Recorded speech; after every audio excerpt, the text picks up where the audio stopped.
Before we get into logic gates, we have to understand number systems. So, numbering system is a way of representing numbers. Each number system is uniquely identified by its base, and sometimes it's also called radix. So, what this means is like how many digits do you use to represent a number? So, for example, the basic number system we use on a day-to-day basis is the decimal number system. So here we have 10 digits, so 0 to 9. So you use these to represent the number system we use every day. But the computers don't understand the number system we use. They understand digital, or they understand binary. So they just understand zeros and ones, right? So we'll have to somehow convert the number system we know into the number system what the computers can understand for it to work on it. And there are other number systems that are used as well, octal and hexadecimal.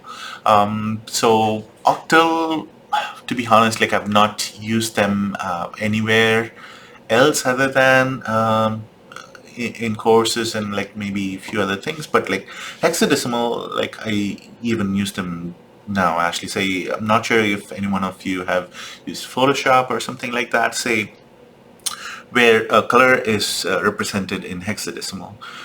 So for example, let's say a pixel in the monitor is represented by 3 LEDs, so RGB. So you will have to, like for a color, you need to mix these 3 primary colors to come up with a new color that has to be displayed by that pixel. So each of those LEDs are represented by a number somewhere between 0 to 255.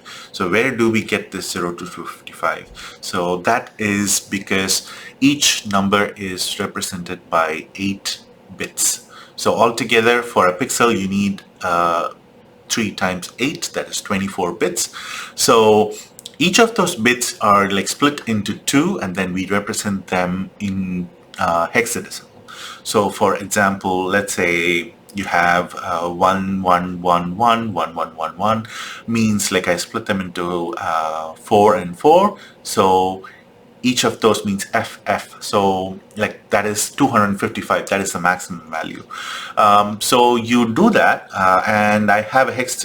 Let's say white. White is represented by the maximum of all 3 colors. So if I mix, like say 255, the maximum of red, blue, and green, if I mix all those things together, the resultant color will be white.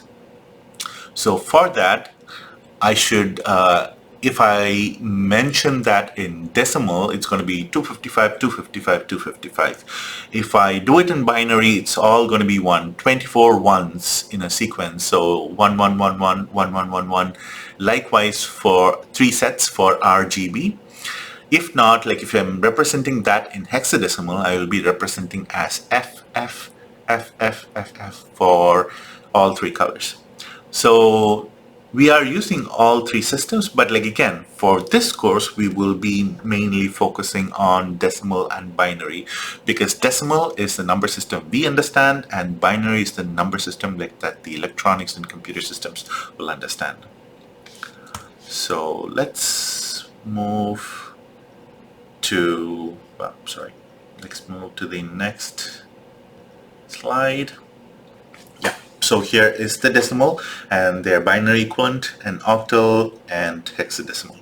Okay, so let's go to the problem right away. So how do we convert it from one base to the other? So for example, let's say I wanted to have 65. 65 is the number we understand, and how do I convert it into base? So you just have to divide that by the base. So if I wanted to convert this into hexadecimal, then like I divide that by 16. If I wanted to convert it to octal, 8, but like here I'm just converting that into binary. So you don't have to practice more problems on hexadecimal and octal, so we'll just like be doing binary and decimal conversion.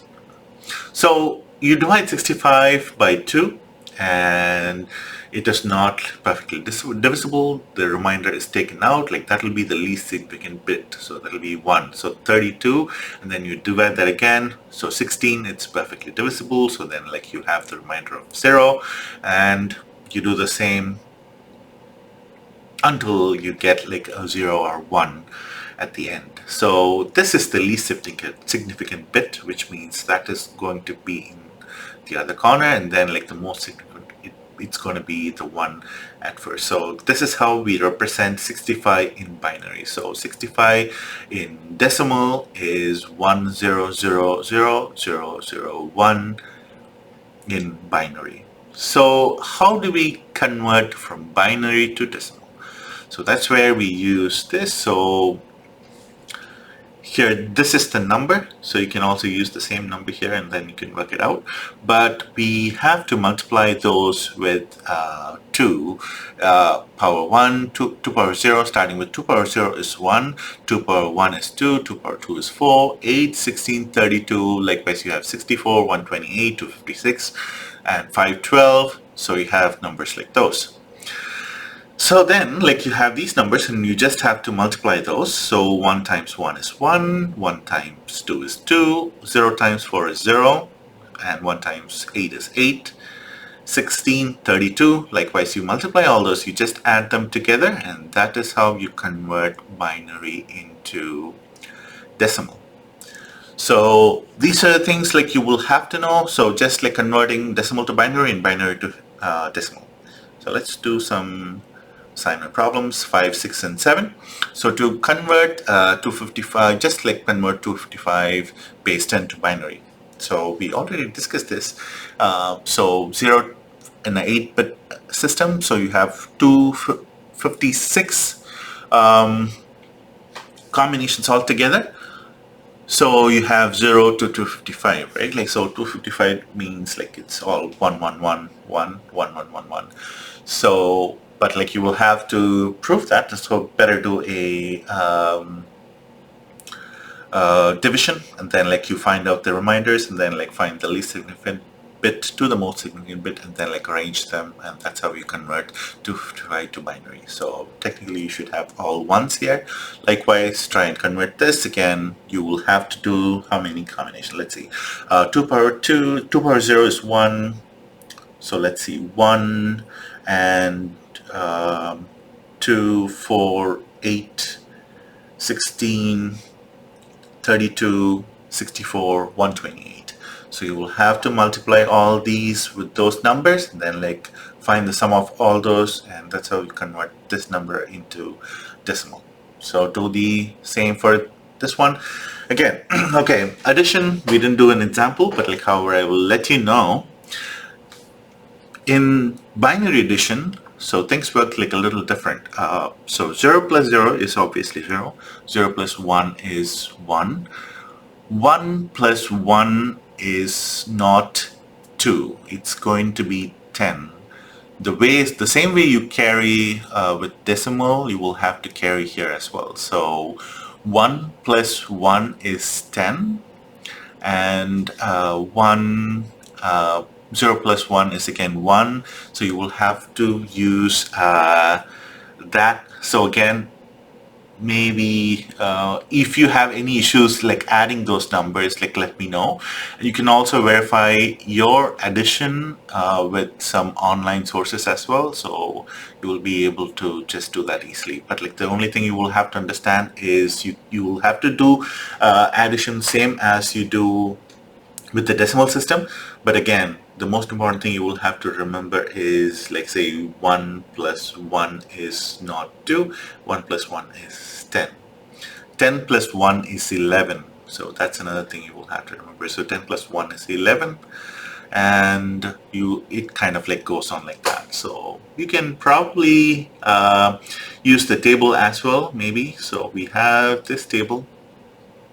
So this is the addition. So when you add like 1 to 10, it becomes 11. So if you add another 1 to 11, it becomes 100. And when you add 100, 1 to 100, 101, 110, 111. So that's how it progresses.